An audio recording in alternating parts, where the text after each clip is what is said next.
Uno. ¿Ya estamos ya? Ya.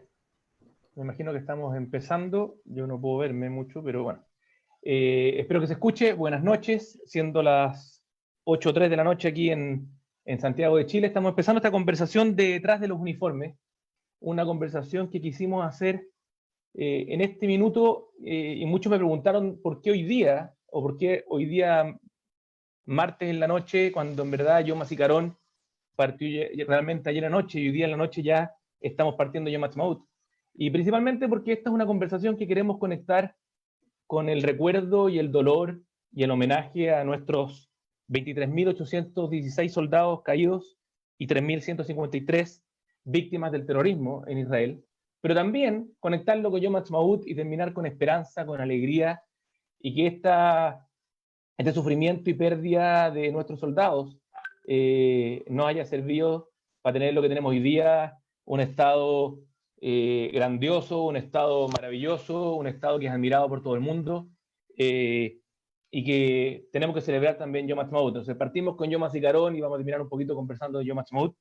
Y la idea de esta conversación de detrás del uniforme es conversar con dos Arieles, eh, ambos con distintas experiencias, con distintas edades, pero que los dos desde Chile en su minuto decidieron agarrar sus cosas e irse a hacer el ejército con una valentía que nos sorprende y nos enorgullece como chilenos y como judíos, sin ninguna duda. Y primero que nada, bueno, darle la bienvenida a los dos Arieles, bienvenidos, muchas gracias por participar en esta conversación. Muchas gracias. Y quería partir preguntando a Ariel Borozales, tú que eres el mayor en este caso, ¿cómo y por qué decides hacer el ejército? Mira, es una pregunta compleja que yo creo que yo mismo me hice varias veces. Creo que desde que tengo memoria, encontré un deber y un sueño para mí hacer la tzavá. Creo que en gran parte es un legado de mi familia, algo que me inculcaron mis padres, mis abuelos. Y como tercera generación de sobrevivientes de la Shoah, creo que siempre comprendí la importancia de la autodeterminación y el importante rol que cumplía Eretz Israel y tener un Estado soberano en nuestra tierra ancestral, el poder vivir libremente ahí, creo que siempre fue algo que lo encontré muy importante para garantizar que nunca tuviéramos que pasar lo que mis abuelos pasaron. No repetir esa historia. Creo que me sentí un poco el compromiso y la empatía de que todos los jóvenes israelíes tenían que hacer el servicio militar de forma obligatoria, o la gran mayoría, o servir al país de alguna forma, y que yo también tenía ese derecho de poder hacer aliada gracias a la ley del retorno, y que considera Israel también mi país, como también lo es Chile, donde crecí, pero me sentí responsable también por la seguridad de Israel y quise aportar en ese elemento impresionante que fue la creación del Estado israelí y la defensa del mismo. Creo que tenía una responsabilidad muy importante y quise compartirla y poner un granito de arena en Israel. Yo creo que es una ¿A cuestión qué que... edad tenías cuando decidiste que terminando colegio ibas a hacer el ejército? Digo, no lo recuerdo, la verdad que desde muy chico. O sea, tengo amigos aquí en México de la infancia que me recuerdan que yo les había dicho de chico que íbamos a hacer la tzada juntos. O sea, no puedo decir puntualmente a qué edad se me ocurrió hacer la tzada. Siento que es algo con lo que crecí. ¿Y la familia en ese sentido, tus papás siempre fueron un apoyo para esta decisión? Porque me imagino yo como padre, bueno, mis hijos son más chicos, pero mi hijo mayor que va a cumplir 16 ya podría estar luego pensando en una decisión así.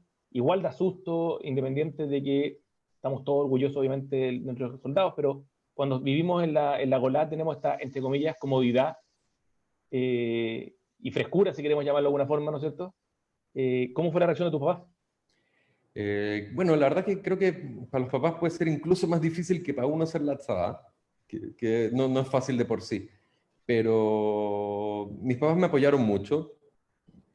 No estaban tan emocionados al respecto porque obviamente implica un riesgo enorme, no solamente la guerra, sino per se, o los enemigos, los terroristas, sino solamente estar en el ejército con armas y bombas, granadas, etcétera, solamente estar en un contexto así ya te expone muchísimo. Y creo que ellos varias veces lo conversaron conmigo, pues, hubieran preferido de que hiciera Akshara, que hiciera Mahon Le Madrigim, que me fuera a mochilear por el mundo un año, que hiciera cualquier cosa, que consideraran un poco más segura, pero siempre fueron muy, estuvieron muy orgullosos y me apoyaron absolutamente en mi decisión, obviamente con miedo y típico llamaba a mi mamá y me preguntaba, oye, ¿dónde estás? Y en vez de decirle Ramala, estoy en Ramle, pero ese tipo de Claro. cosas. Oye, Ariel Lehmann, tú vienes prácticamente llegando de vuelta de tu experiencia en el ejército. Un poco lo mismo, ¿siempre fue tu sueño? ¿Siempre habías decidido? ¿Fue después de ir al viaje estudio? ¿Cómo fue? Fue, la verdad, desde que tengo más o menos 7 años, yo decía, yo me voy a ir al ejército de Israel. Y no me importa lo que digan los demás, no me importa lo que digan mis papás, yo me voy a ir. Pasó el tiempo, yo siempre creyendo lo mismo, y llego a cuarto medio, termino cuarto medio, y yo en cuarto medio había arreglado todos los planes para irme, sin contarle a nadie. Después cuando lo tenía ya listo, conté, me dije, me voy al ejército. Y mi Perdón, cuando papá, dices nadie, ¿incluye a tus papás? les dije muy pocas cosas. Yo les dije, yo voy a hacerlo, porque ellos me dijeron, nosotros no te vamos a ayudar en nada para que te vayas. Yo dije, yo lo voy a hacer. Eh, Hice todos los trámites. Es difícil con los israelíes, hay que dar harto, hay que hinchar. Y llega el momento en que me dicen, ya, ¿y dónde vas a estudiar? Yo les digo, mira, yo me quiero ir, me voy a ir y esto. Y hubo un punto en que ha habido conflicto, yo estaba dispuesto a dejar todo lo que tengo acá para irme. Al final no tuve que hacerlo. Mis papás fueron muy, entendieron muy bien lo que es, tuvieron una muy buena comprensión del tema. Y la verdad es que se dieron después, me desearon lo mejor. Mi papá se acercó, me dijo que es que él hubiera vivido lo mismo que yo viví, estar en el mundo judío y en todo este entorno, él también lo hubiera hecho probablemente. Y yo creo que todo esto viene de, tengo un tío que hizo el ejército, que es el primo hermano de mi mamá, que vive en Israel, Hakai, y él vino a visitarme cuando yo era chico, y yo siempre lo vi como un héroe. Siempre. No, no me cabía de otra manera que no fuera un héroe. Y él estuvo en la guerra del Líbano y nunca hablaba de las cosas, nunca dijo nada, pero para mí siempre fue un héroe y yo dije, yo quiero ser como él algún día. Oye, Ariel, cuando decides irte y ya entras al ejército, ¿qué fue lo que te sorprendió? ¿Era lo que te imaginabas?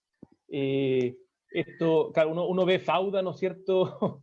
O las series y se imagina ciertas cosas o hay ciertos sueños, estereotipos, ideas, preconceptos. ¿Qué fue lo que te sorprendió? ¿Era lo que te imaginabas? ¿Fue más difícil? ¿Fue más fácil? ¿El idioma?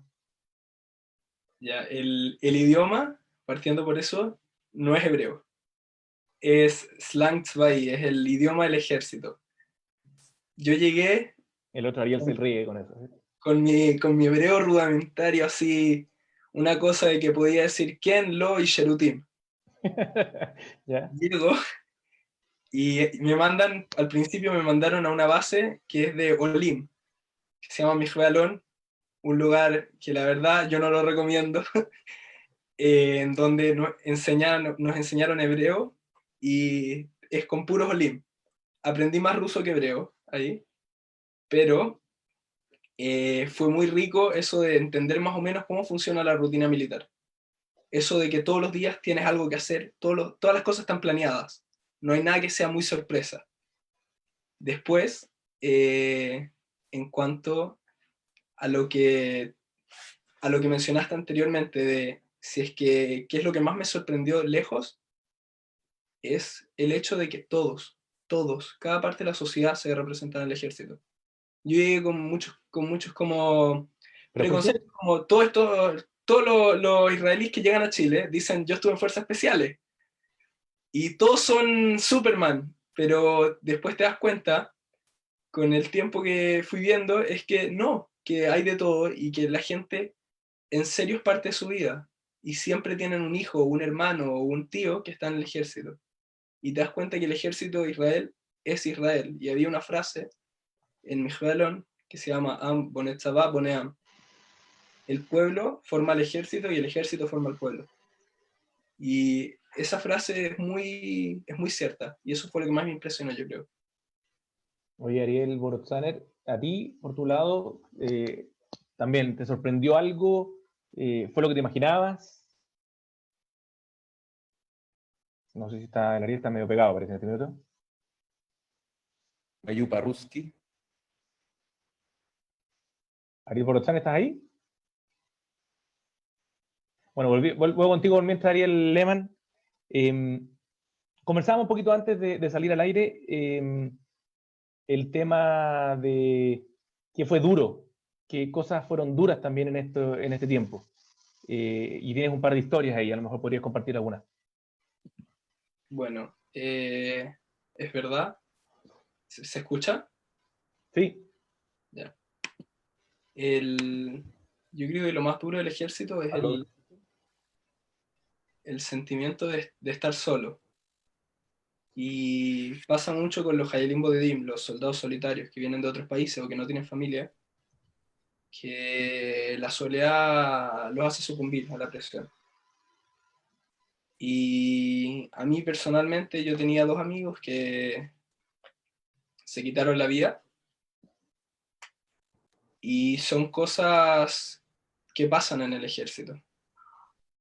Uno no lo espera, uno no viene con esos presentimientos, uno piensa que todo es bonito, que es un ejército formal, pero son niños al final, es gente joven que tiene mi misma edad y está defendiendo su país y tiene toda la presión de su país en las manos. Claro. Y otra cosa que es muy difícil, por lo menos desde mi perspectiva, es el hecho de que la gente es muy diferente y a pesar de que eso nos hace no más grandes, nos cuesta mucho más conectarnos. Sobre todo para mí, que yo venía de afuera, fue muy difícil conectarme con la gente y hubo momentos muy duros en donde no entendía qué pasaba o no entendía culturalmente de qué se reían. Y esa soledad yo creo que también influye mucho en el número de suicidios que hay de soldados solitarios. Perdón, cuando dices conectarte con la gente, te refieres a tener relaciones, a tu bond, ¿no es cierto? Sí, a tener relaciones, amistades, el CEBET, el equipo, tiene que ser una familia. Y al principio a mí me costaba mucho el hecho de que no entendía los chistes, no entendía culturalmente, son culturas muy distintas, por lo menos donde yo crecí y donde ellos crecieron. Perfecto. Ariel, ¿estás ahí ahora sí? ¿Aló? ¿Me escuchan? Ahí te escuchamos. Ah, Ahí te perfecto. escuchamos. Oye, te estaba preguntando, un poco le pregunté antes a Ariel también, cuando tú llegaste, ¿te sorprendió algo? ¿Era lo que tú imaginabas? ¿Cómo fue Eh, esa experiencia? bueno, la verdad yo creo que es bastante difícil imaginarse lo que es el ejército en otro país, o sea, al otro lado del mundo. Pero creo que fui con esa mentalidad de estar preparado para todo. También consulté bastante con muchos israelíes, con mucha gente que había estado en el ejército antes que yo, y otros extranjeros, y creo que me dieron un poco esa preparación para poder estar preparado para lo inesperable, para no poder conseguir. Y sabía de que iba a ser muy difícil, y sabía de que no iba a ser entretenido, de que los israelíes no necesariamente te reciben, por lo menos con los que están, los otros soldados, la sociedad en general mucho, pero los otros soldados no te reciben con los brazos abiertos, que la gente no está tan agradecida de que tú estás yendo como voluntario a ayudar, sino a veces, por el contrario, trata un poco de aprovechar esa buena voluntad y ese espíritu de ir a apoyar para estrujarte un poco más que al resto, lo cual muchas veces es frustrante y se siente un poco injusto. La verdad que es una experiencia dura y si uno va con la esperanza de pasarlo bien, de recibir aplausos y de estar de ser Rambo, vas a recibir un shock muy, muy fuerte cuando entras al ejército. Pero creo que me asesoré bien y entré un poco con esa mentalidad de estar preparado para todas circunstancias. Me acuerdo un Madrid que tuve en Chile, Dror Seger, el que entró a la un par de meses antes que yo, me dio un muy buen consejo y me dijo, mira, cuando estés haciendo todas las cosas difíciles y duras y absurdas y cargando piedras de un lado para el otro o haciendo cualquier tontería, o te estén regañando y castigando y todo esto, tómalo como que estás en un juego, como que estás jugando un videojuego. Y tienes que tratar de ganar y dártelo vuelta y no te lo tomes a pecho porque muchas de las cosas no van a hacer sentido. Y uno tiene una impresión también a veces del ejército, como decía Ariel Lehmann, que uno dice, el ejército de Israel, impresionante, uno de los mejores ejércitos del mundo. Y uno entra y se da cuenta que en verdad son cabros chicos, son niños de 18 años, es una Tnuá, es un Maccabi con armas, básicamente. Y dices, ¿cómo esta gente gana guerras? O sea, ¿qué es esta cosa? Y que hay muchas cosas que no hacen ningún sentido, pero no tienes tú la posibilidad de opinar. Eres un soldado raso y te toca hacer lo que te toca hacer y no cuestionar mucho más allá de por qué, no sé, desde que yo soy chico y conozco siempre, para tirar un ejemplo, la idea de que en Israel hay mucha sequía. O sea, hay una carencia de agua importante, que es un país bastante árido. Yo no podía entender por qué teníamos que inundar todos los pisos de la base 2 veces al día para limpiar. Se me hacía ridículo. Pero era uno de los protocolos del ejército, era inundar todos los pisos de toda la base, el comedor, de los cuartos, de las piezas, para limpiarlo. Y bueno, uno tiene que ceñirse a eso, ¿no? Oye, Ariel, le preguntaba antes a Ariel Lehmann también, una experiencia dura, él contaba del suicidio de algunos compañeros y de la soledad al ser extranjero también. En tu caso, ¿algún recuerdo duro? Sí, efectivamente, lamentablemente, creo que es una experiencia compartida. Yo, bueno, soy Cohen y Baruch Hashem nunca me ha tocado entrar a un cementerio, por lo mismo. Y el único funeral que he visto fue la levaya de un hayal de mi yejidá, de Nahal, que se suicidó en la base y lo enterraron fuera del cementerio, bueno, entre medio de como la parte interna y externa, pero en un patio como exterior del cementerio, por lo cual sin entrar me tocó presenciarlo en primera persona y ver lo desgarrador que es para una familia perder un hijo por la presión psicológica que implica entregar 3 años de tu vida al servicio militar, porque finalmente no tienes opción. No es como el colegio, la universidad o lo que sea, que te aburrí y no sé, te vas para la casa o podéis salir. Acá si te vas para la casa es nifkadut. O sea, tu castigo es estar más tiempo en el ejército, es cárcel y más después completar ese tiempo que estuviste en la cárcel y te estuviste escapado en el ejército. Entonces, mucha gente se siente un poco atrapada. Reconozco que la relación con los israelíes no es fácil, hay una brecha cultural bastante fuerte. Recuerdo, a veces me hacían enojar y yo les decía a ellos que ellos merecían el ejército, que ellos merecían estar en el ejército, que realmente a veces creo que en estándares de comportamiento y de disciplina creo que a muchos les hace bien. Bueno, creo que a todo el mundo le puede hacer bien un poco de doctrina militar. Eh, pero sí, la verdad que es bastante fuerte y me gustaría recordar particularmente a mi Mefaquet y a mi Razap. Mi Mefaquet Kitá y mi Razap fallecieron en el Targat 1 mes y medio después de que yo salí de la Tzabá. El Targat es un ejercicio que se hace con todo el CRUD, con todo el batallón. Y tuvieron un accidente en ese ejercicio y fallecieron lamentablemente los dos hace 10 años, ya, el 16 de marzo del 2010. Me gustaría recordarlos a Dan Shanir y Barak Baruch Ifraj, que perdieron la vida también, como dije, en este contexto, que no necesariamente implica solamente la guerra, pero el estar con armas, el estar con granadas, el estar corriendo en un cerro con 400 personas disparando todo tipo de calibres alrededor tuyo, implica un riesgo bastante grande constantemente. Con un estrés permanente. Sí. Oye, Ariel Lehmann, tú que vienes llegando de vuelta y te encuentras de vuelta con la realidad chilena, ¿no es cierto? En el sentido de que tus compañeros que no fueron, o que a lo mejor se fueron a la yeshiva, o que se quedaron en Chile, ¿qué sientes tú que cambiaste después de este tiempo en el ejército? Es una experiencia que sin duda alguna tiene que haberte marcado. Y hoy día ya a lo mejor con un par de meses después de haber vuelto, te das cuenta de que hay cosas que te marcaron y que ya no eres el mismo niñito eh, que te fuiste del Maimónides al ejército, digamos. ¿Qué cosas crees tú que es lo que más te marcó? ¿Qué cambiaste en personalidad, en orden, en disciplina a lo mejor? en dureza, no sé. Yo creo que el cambio más grande es mental, es eso de que estáis listos para cualquier cosa, como que estáis listos para que pase algo y ir al tiro. No vas a pensarlo dos veces, vas a ir. El hecho también de, por ejemplo, siento como una falta de conexión, a veces con amigos o cosas así, porque yo llegué y nunca había estado en la universidad, y todos hablan de la universidad a mi edad.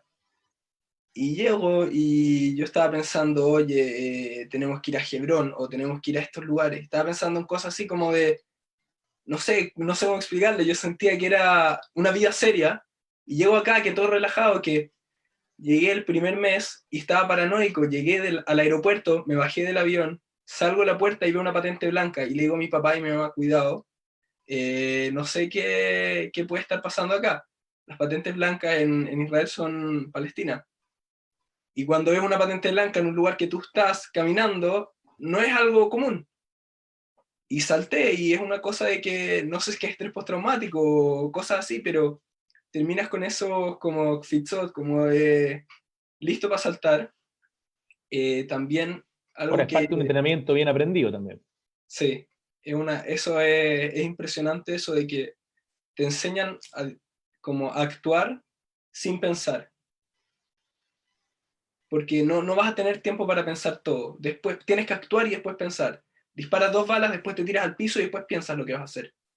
No es que voy a pensar, me voy a quedar parado.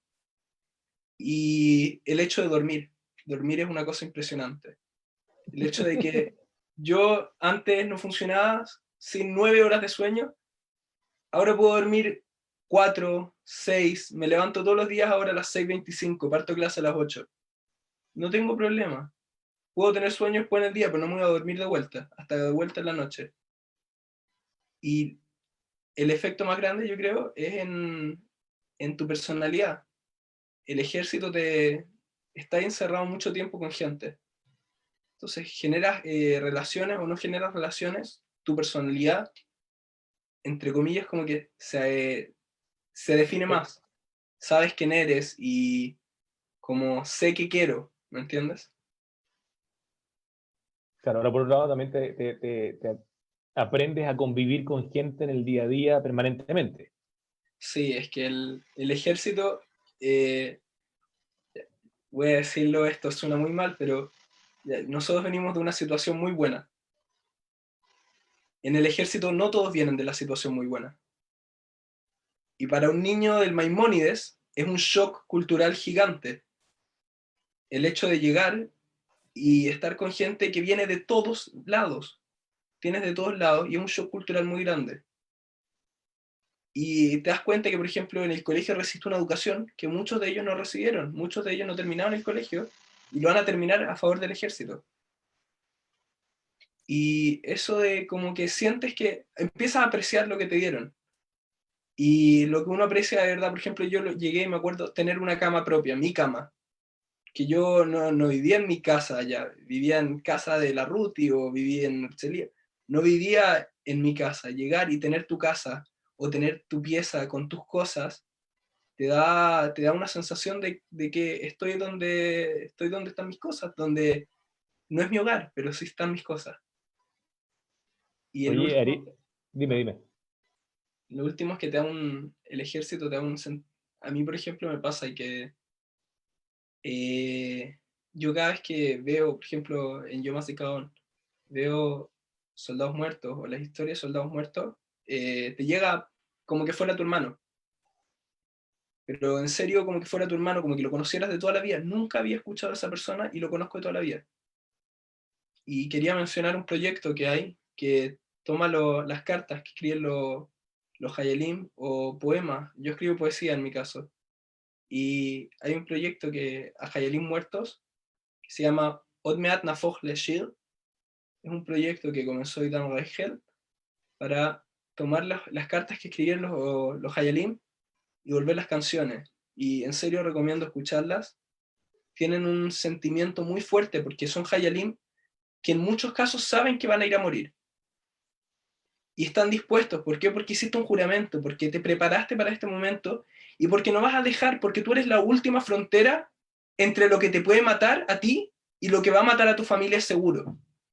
Y entonces sientes esa obligación de ir, no importa. Hay historias de Jayalim, hay el Merkaz Lejayalim Modim, el Lone Soldier Center, al nombre de Michael Levine. Michael Levine fue un soldado americano que estaba en América, en Estados Unidos, cuando empezó la guerra de Líbano. Y él decidió volver, le dijeron que no, volvió por su cuenta y fue a la guerra y lo mataron. En el tercer día, una cosa así, el tercer día que estuvo, lo mataron. Esta fue una persona que tenía todo, estaba fuera del país, no tenía por qué volver, la gente no quería que volviera, y él sentía esa pertenencia de que tengo que estar ahí. Mis amigos están sufriendo, y cuando sufre mi amigo, sufro yo. Y ese es un sentimiento que, no sé si es que lo comparte Ariel, pero es un sentimiento de que tú eres el responsable de lo que pasa ahora. Y tú tienes que ir. Y eso es lo que yo siento que cambió. La sensación eso de que soy el responsable, yo tengo que hacer esto. Qué lindo. Ariel, Bolsaner, por tu lado.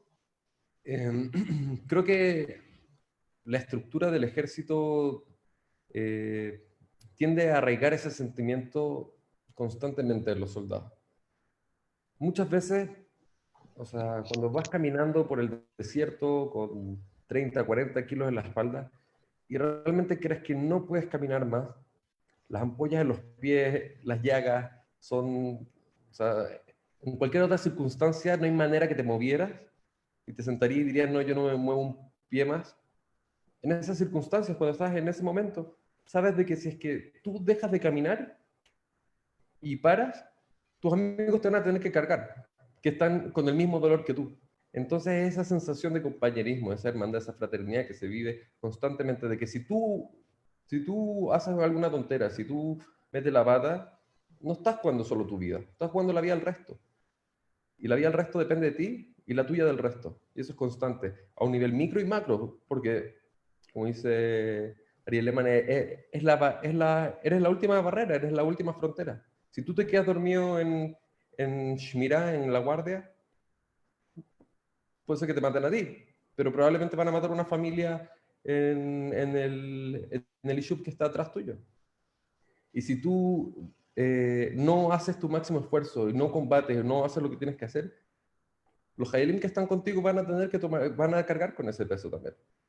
Y viceversa. Entonces, esa sensación de realmente trabajar duro y dar todo lo que tienes, no solamente por ti, sino por la solidaridad que tienes con la gente con la que estás trabajando y con la cual muchas veces ni siquiera eres su amigo, no necesariamente te tienes que llevar bien.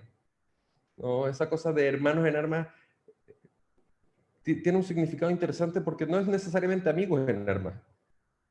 Tiene una connotación mucho más, un vínculo mucho más profundo, de que realmente este tipo, muchas veces me gustaría romperle la ametralladora en la cabeza, pero da lo mismo, igual voy a tomar una bala por él. En ese sentido, por un ideal más grande. En ese sentido, uno ve cómo se tratan los soldados, insisto, a lo mejor en las series como Fauda o muchas clases que a lo mejor no he escuchado, Shurim, de que hablamos que Am Israel en verdad somos una familia, ¿no es cierto? Pero el ají que uno escucha en las series o el ají que uno escucha entre los soldados en Israel, incluso estando allá, mi hermano, ¿no es cierto?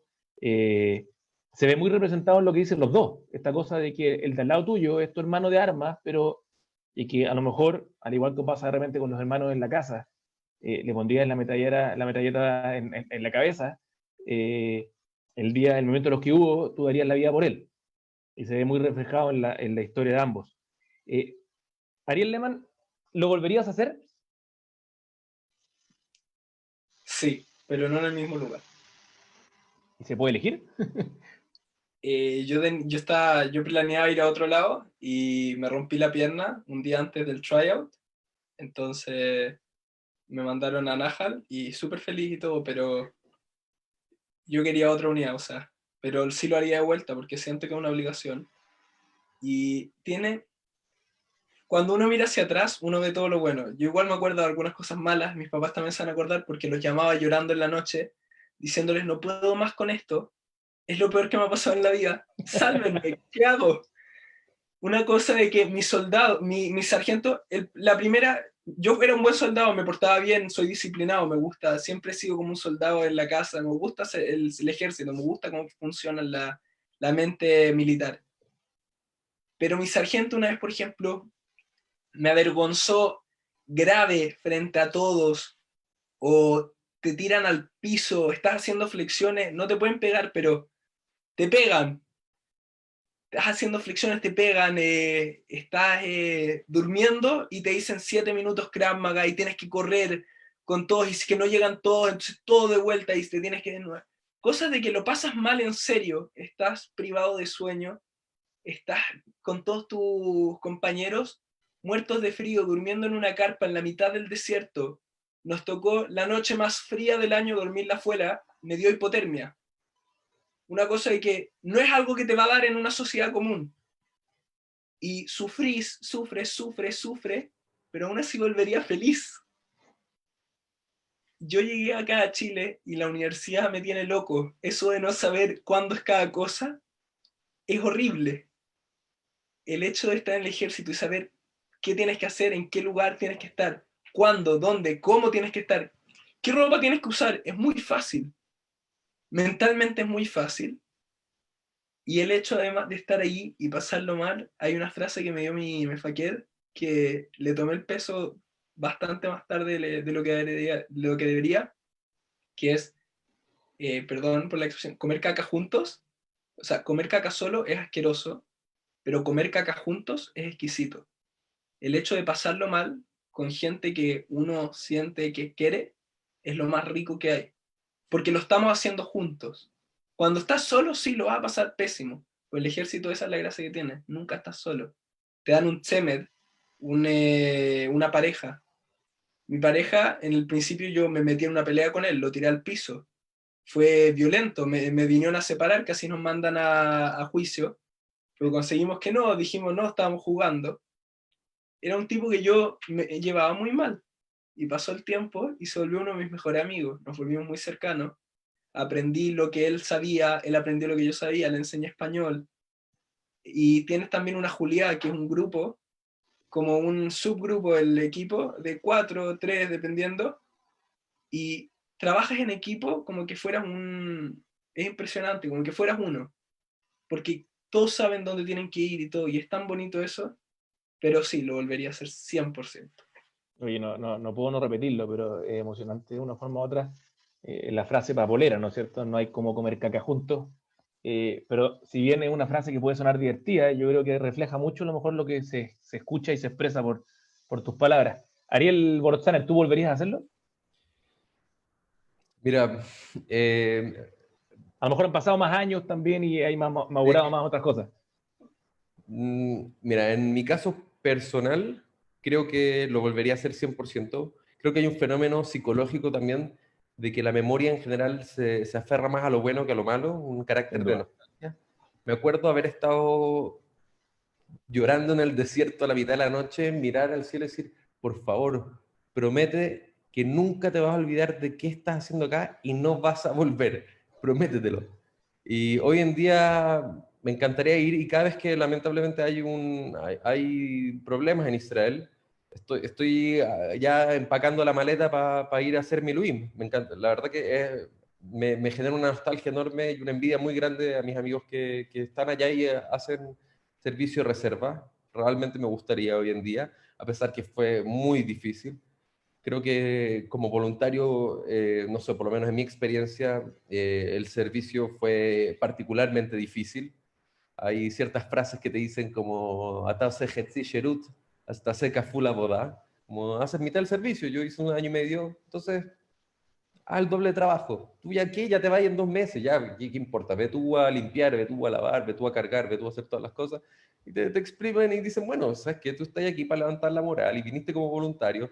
Yo creo que al ejército eso es lo que le conviene más que nada, ¿no? Económicamente entrenar a un soldado combatiente para estar 1 año y medio, probablemente no, y que después se vaya a su país, no es tan buena inversión, más, lo tienen más en la proyección para que la gente se quede a vivir ahí o para también traer soldados, gente con una pasión y una moral muy alta que contagia al resto de sus compañeros. La verdad, es lógico que el que está ahí, o sea, no son yo también estuve en Nahal, no es una unidad elite, somos soldados regulares de infantería, y los soldados que vienen como voluntarios son los mejores, obviamente, son los que tienen más ganas de estar ahí, los otros están obligados en el fondo. Tú estás ahí porque quieres, y porque estás ahí porque quieres, entonces te hacen hacer cosas bastante más duras que las otras que a lo mejor no lo harían o se pondrían a llorar y los mandarían a la cocina si es que les dieran a hacer todas las cosas que te van a hacer a ti. Porque existe la posibilidad de no de salir del ejército, pero sí salir de una unidad combatiente. O sea, si lloras lo suficiente, yo creo que la mitad de la gente que empieza contigo no termina contigo. O sea, se van para acá o para allá a hacer otro tipo de trabajos, lo que en Israel se conoce comúnmente como job, ser jobdik. Porque al final también hay un cabot muy grande ser combatiente. Y ese valor lo exprimen bastante, para el beneficio obviamente del trabajo que estás haciendo. Pero algo interesante fue que yo me planteé muchas veces, que me pasó numerosas veces, que fue, ¿qué le voy a decir? Yo creo que, no, a lo mejor me equivoco, pero creo que fui de los primeros voluntarios, si no fui el primero en Chile, de ir a Mahal, a hacer el programa Mahal, o por lo menos en algunas décadas. Yo no recuerdo a alguien que lo haya hecho antes que yo. No era muy popular. Mucha gente había hecho Tzabá, pero como Leh Hadash. Y me acuerdo, me pregunté y dije, yo sé que hay muchos cabros que les gustaría hacer esto. O sea, yo sé Perdón, que explica lo que es Magal para la gente que no sabe. Minadeh Mihutz Laaretz es un programa que nació, que es un legado de la Guerra de Independencia de 1948, que estamos celebrando ahora, Yom Ha'atzmaut, en que miles de veteranos de la Segunda Guerra Mundial fueron a combatir Israel solamente para la Guerra de Independencia, y después se regresaron a sus países, americanos, australianos, ingleses, de todos, que fueron de Chile, no sé, de gente de todos los lugares del mundo fueron a combatir a Israel. Eran también dentro de todo de los soldados más experimentados porque habían participado en la Segunda Guerra Mundial. Y de ahí quedó esta tradición de mantener un programa, la posibilidad a ciudadanos extranjeros de entrar al ejército sin tener que ser aliado propiamente tal. O sea, nosotros, yo me imagino Ariel tampoco, no tenemos nacionalidad israelí. No tuvimos que sacar la ciudadanía, pero pudimos entrar al ejército por esta tradición que tiene este programa, que significa voluntarios de fuera del país, Minadeh Mihutz Laaretz. Bueno, me imaginé que mucha gente me iba a preguntar, oye, ¿qué me recomiendas? ¿Debería ir? ¿No debería ir? Y llegué a la conclusión que cuando la gente me lo consultara tenía que decirle que no se le ocurriera ir, que era la peor experiencia de su vida, que no fuera, que no lo hiciera. Por más que yo lo haría en un 100% yo lo volvería a hacer. Y la pregunta es ¿por qué? Porque no es para todos y tienes que estar lo suficientemente decidido y tener la convicción absoluta de que estás preparado para enfrentar todas las circunstancias habidas y por haber. Creo que incluso Ariel me lo preguntó y le dije eso. Dije, no, no vayas. Le dije, no, estáis loco, no vayas. Porque eso fue lo que me dijeron a mí. A mí todo el mundo, todos los israelíes, toda la gente que estuvo en la tzada me dijeron, Matadafuk, man, me llamé ¿tienes un problema en la cabeza? ¿Estás aburrido en tu vida? ¿Qué te tienes que ir a meter para allá? ¿No tienes necesidad? Quédate en tu casa, anda a estudiar, no sé, anda a viajar, anda a hacer cualquier cosa, no sé. ¿Para qué te necesitas ir a meter al ejército? Y porque estaba con esa mentalidad y me dio lo mismo y dije, ¿sabes qué? En verdad no me importa nada, no me importa cómo me vayan a estudiar, no me importa qué es lo que me toque hacer, no me importa que esté pelando papas, si eso es lo que el ejército espera de mí, yo lo quiero hacer igual, porque para mí tiene un valor muy, muy grande, un valor inherente. Yo necesito tener esta experiencia de haber participado en lo que es la defensa de Am Israel. Entonces yo lo voy a hacer igual. Entonces llegué a la conclusión que cuando la gente me preguntara si es que debería hacerlo, tenía que decirle que no. Porque el que realmente tiene que hacerlo, va a hacerlo igual, aunque todos los consejos y toda la gente le diga que no, porque no importa eso. Porque es algo mucho más profundo. Y tengo un par de amigos que estuvieron en el ejército conmigo, que fueron como voluntarios y se escaparon. Pidieron vacaciones para ir a visitar a la familia y se quedaron en sus países. Y no sé, no pueden entrar a Israel 7, 10 años, no tengo idea. Pero se mandaron a cambiar porque no resistieron la presión de estar en el ejército como muchos otros y bueno, por lo menos tenían la posibilidad de irse a otro país, no como el israelí que está fregado y se tiene que quedar ahí nomás. Oye, Pero nos quedan como 10 minutitos, pero acabamos de terminar, ¿no es cierto?, Yom HaZikaron y estamos empezando Yom Ha'atzmaut. Me imagino que Yom HaZikaron, el vivirlo en Israel ya es una experiencia, pero vivirlo en el ejército debe ser bastante impresionante, creo yo. No sé, Ariel Lehmann, el día de Yom HaZikaron en el ejército. Me imagino que se siente un poquito el recuerdo, ¿no es cierto?, el homenaje, la pena, cómo se vive un poquito en el ejército, en el grupo, con tus amigos, con tus compañeros. Sí, de hecho, como decía el Ariel Borotzaner, es muy parecido a una TNUA con armas. Cerca de Yom HaZikaron, me acuerdo que mi mefaquer nos hizo una peula. Una peula, sí, en serio, peula, como en la TNUA, de qué soldados murieron y cómo sacrificaron su vida por otros. Y te llena de orgullo pertenecer a un ejército que es el ejército conocido porque sus comandantes van adelante. El Ariel era Calá también, ¿o no? Ya, los Calaim, los no es tirador de precisión, digamos, van adelante. Y el Mefaquet va adelante de ellos. Es una cosa de que tú estás dispuesto a esto y estás listo y sientes esa conexión por el hecho de que el Mefaquet del comandante está poniendo su vida delante de lo que sería la tuya y te sientes bien y sientes esa conexión con la gente que en serio dio toda su vida para salvar a otros y es especialmente en todo lo que tiene que ver con con que las muertes no son en vano.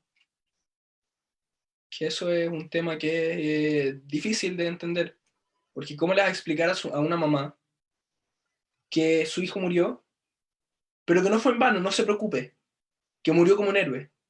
La mamá escuchó, el hijo murió y después paró de escuchar. Y es muy difícil, y la sociedad israelí lo tiene, es algo que tiene intrínseco, es algo que nace de ellos, el hecho de que puede morir alguien y va a ser un héroe, pero va a ser duro igual porque es tu hermano, porque es tu familia, y en el caso de cuando estás en el ejército, porque es tu compañero. Y yo me acuerdo alguna vez pensar en Hebrón. Hebrón siempre hay disparos, siempre, todo el tiempo, ya sea por disparos a ti o disparos hacia matrimonio. Cuando se casan empiezan a disparar al aire. Y la primera vez que lo ves te asustas mucho, claro. Y yo, la primera vez que dispararon al aire, veo un tipo a 600 metros con una AK-47, sale de una casa y empieza a disparar al aire. Empiezo a gritar porque no tengo boquito, aquí le grito, ¡ayuda! Están disparando al aire. Un AK-47, me llega una de esas balas, me destroza el brazo entero. Son 7.62, son grandes. Me pongo a apuntarle y mi faquet llega y me dice, Ariel, baja la arma. Me dice, no te preocupes, se acaban de cazar. Pero ¿y qué pasa si? Y en el caso, yo me acuerdo pensar, ¿y qué pasa en el caso cuando esos disparos son a mi compañero? Yo estaba en una posición alta por la especialidad que tenía, y me acuerdo ir viendo a mis compañeros, y cada persona que se le acercaba, yo le tenía, no debería hacerlo, pero yo le tenía puesta la mira en la cabeza. Porque yo no iba a dejar que uno de mis compañeros fuera el próximo que tuviéramos que ir a un funeral. Porque no iba a dejar que el próximo tadrij, el próximo cuando te enseñan las instrucciones y dicen, ¿por qué hacemos esto? ¿Por qué tomamos agua? Porque no sea en vano. O sea, trata de hacer que te vas a morir. Por ejemplo, yo me acuerdo pensar de que la primera vez que voy a Hebrón, yo le di una carta a un compañero. Esto no lo he dicho a nadie nunca y bueno, va a ser la primera vez. Yo leí una carta a un compañero en donde escribía todos mis deseos a mi familia y a mis hermanos y a mi mamá, en caso de que me mataran o algo, porque una semana antes había habido un atentado en el lugar que yo iba a cuidar. Y me acuerdo el pensar eso, el pensar en que puedo yo ser el próximo. Y no es un pensamiento fácil, sobre todo para un niño de 18 años que viene de una vida fácil. Y me acuerdo que mis compañeros se reían de mí. Y me decían, no, yo no lo voy a permitir, no te preocupes, no te va a pasar nada y todo, pero siempre tiene, según yo por lo menos tenía ese pensamiento, sobre todo cuando vas primero a un lugar, no conoces nada, lo único que has escuchado es que la semana pasada hubo un atentado, cuando te enseñan el lugar te dicen en cada centímetro de esta calle había un atentado y te muestran los registros para probarlo. Y eso, o sea, tú sientes tú sientes el hecho de que podrías ser tú el próximo. Y por eso yo siento también que es esa conexión. El hecho de ser un soldado y sentir que tú eres el próximo, tú piensas, él también lo sintió probablemente y a él le tocó. Y eso te hace más cercano. Oye, Ariel Borotzaner, tú nos quedan 2 o 3 minutitos. No, ¿cómo Eh, se vive Yoma Sicarón y esa parte en el ejército? bueno, yo siento que Yom Carón en particular es un sentimiento profundo, es una conmemoración muy dura, pero creo que constantemente estamos recordando a los soldados en Israel. Como decía Ariel Lehmann, o sea, cada día, cada vez que vas a hacer cualquier tipo de actividad, se hace un tadrik, se hace como se lee un protocolo de situaciones que han pasado y te cuentan la historia de cada soldado que vivió distintas circunstancias y de las lecciones que se aprendieron de esos errores o de esas situaciones. Y todo el tiempo estás recordando también varias de las ceremonias que hacen en el ejército, se hacen en los memoriales de los soldados caídos en Najal, cuando te dan tu boina, cuando te dan las medallas de que terminas el entrenamiento, se hacen bueno, en Najal lo hacen en Pardes Jana, que es donde está el memorial de sus caídos. Y es muy doloroso también de repente ver nombres de gente que conoces ahí, especialmente. Siento que escuchar cada una de esas historias te estremece, decir que un cabro que estuvo en esta situación ya no está, que estuvo en los mismos zapatos que tú. Y creo que también muchas veces olvidamos que, bueno, Hasbe Shalom, morir joven es terrible, es muy duro, pero cuando mueres no hay dolor, ya está, ya te vas a Shamayim Bezat Hashem, y será muy doloroso para tu familia, para la gente que dejas detrás, lo cual obviamente es muy preocupante, pero también toda la gente que está herida. ¿Cuántos jóvenes después de la tzabá tienen que aprender a vivir sin un brazo, sin una pierna, con el cuerpo quemado? Las lesiones que implica quedar sordo, quedar ciego, el seguir viviendo con eso toda tu vida, el haber quedado impedido por esas razones. Me acuerdo, antes de hacer la tzabá, conocí a un señor en un crucero, me puse a conversar con él, yehudí, americano, que había estado en la guerra de Corea, y me contó que su primo fue majalist, estuvo en este programa, fue voluntario y fue a la guerra del 48, y volvió a su casa sin piernas ni brazos. Y cómo fue vivir para él el resto de su vida. Y te pones a pensar, te lo pones a cuestionar, decir como, bueno, sabes que a lo mejor me estoy jugando mi integridad física. Y eso es lo que los Hayalim todos los días están poniendo en sacrificio, están arriesgando cuando están haciendo su trabajo. Cuando estás escuchando una balacera, un Kazam que te está cayendo, en mi tiempo no había Iron Dome ni siquiera. Y realmente creo que también por hacer memoria y hacer honor de toda esa gente, cuando regresé a Chile y entré a la Universidad de Chile a Derecho, creé la FEJ para honrar la memoria de esa gente, porque no podía entender cómo se deshonraba al ejército que para mí y en mi experiencia es el más moral del mundo, donde yo vi cómo soldados egipcios mataban sudaneses a sangre fría por diversión en la frontera y Israel traía helicópteros que cuestan miles de dólares el minuto para salvarle la vida a un refugiado sudanés que tenía una bala de AK-47 en el cuello donde las probabilidades de supervivencia eran mínimas y está sangrando a chorros, pero el ejército, y donde a mí no me llevan en helicóptero a ningún lado, o sea, de hecho me subí una vez, pero no porque era un entrenamiento para nosotros, era un entrenamiento para el piloto de transportar tropas, porque los recursos que implica mover un helicóptero son impresionantes, y puedo dar fe de que los egipcios, a vista y paciencia de los observadores de la ONU en la frontera, mataban sudaneses. A mí pues, bueno, no me tocó personalmente verlo, pero amigos míos en mi quita les tocó ver cómo un grupo de soldados egipcios violaban a una mujer en conjunto después de haberla baleado a ella y a su familia del otro lado de la frontera, en el cual tú no puedes hacer nada porque estás desencadenando un conflicto internacional. Y saber de que nosotros arriesgábamos nuestra vida, porque incluso los egipcios les seguían disparando una vez que cruzaban la frontera, no sé por qué, y a veces nos disparaban a nosotros para salvarle la vida a esa gente, que no eran ni siquiera judíos, ¿no? Eran refugiados sudaneses que a nadie en el mundo le importa que los maten, porque nadie decía nada al respecto. Entonces, cuando llegué a Chile y vi que gente decía, tú eres un violador de derechos humanos, es un genocida, ¿por qué te gusta matar niños palestinos? Creo que están mancillando la memoria de todos los Hayalim y toda la gente que sacrificó mucho por estar ahí y que todos sacrificamos para tener hoy en día un Estado de Israel. Así Oye, que lamentablemente nos pilló el tiempo, me está la productora por detrás empezando a decir que hay otra clase a las 9. Les quiero agradecer, pero antes de agradecer, decirle un par de palabras que he escuchado o he estado leyendo en los comentarios en Facebook. Y yo creo que hay dos que más se repiten. Uno es que es un orgullo ponerle a lo mejor rostro de gente conocida a los cientos de miles de Hayalim, ¿no es cierto?, que luchan por nosotros.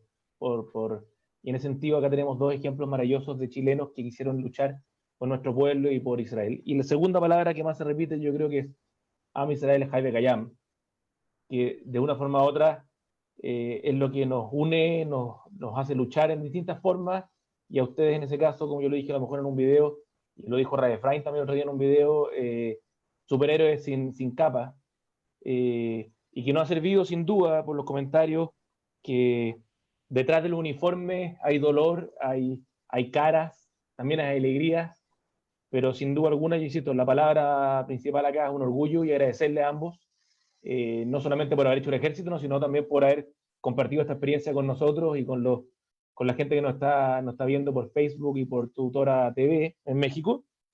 Y de nuevo, agradecerles, Cola Cabot, muchas gracias. Y ahora lo que nos toca es empezar a celebrar, aunque sea a la distancia, ¿no es cierto? Yom Ha'atzmaut, que si bien es un Yom Ha'atzmaut distinto, a lo mejor no con las celebraciones normales por el coronavirus, pero que igual de todas formas hay que celebrarlo. Y para los que mañana rezamos a Lel, rezarlo con fuerza y con alegría a pesar de la distancia, porque gracias a ustedes y gracias a un montón de Hayalim podemos celebrar Yom Ha'atzmaut. Así que muchas gracias.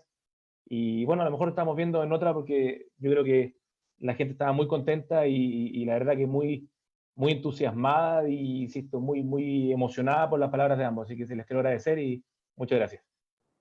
Muchas gracias a todos los que organizaron esto y Hag Ha'atzmaut Sameach. La verdad que tenemos mucho que celebrar porque es un orgullo el Estado que construimos y Así las es. comunidades que tenemos. Gracias al Estado mismo también. Y muchas gracias, Ari, por la entrevista. Y gracias, Ariel. Tú sabes. Bueno, muchas gracias. Adiós, cuídense. Chao, Hasta chao. que estén bien. Chao.